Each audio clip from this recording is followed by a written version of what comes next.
আপনারা চাইলে বিভিন্ন কালারের কম্বিনেশন করেও করতে পারেন, কিংবা ঠিক এরকমও করতে পারেন, একটা কালারের উপর অন্য একটা কালারের কিছু অংশকে রোল করে নিয়ে ঠিক এর উপর বসিয়ে দিয়ে বেলে নিলে সুন্দর একটা শেপ চলে আসবে।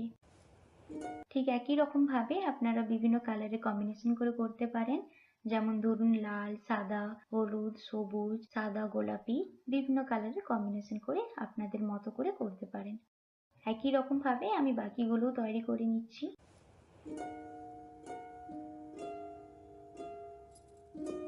দেড় কাপ ময়দা দিয়ে মোট 6টা গোলাপ তৈরি হয়েছে।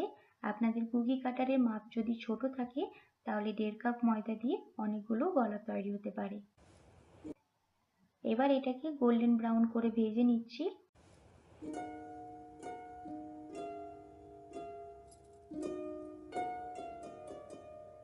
এগুলো ভাজা হয়ে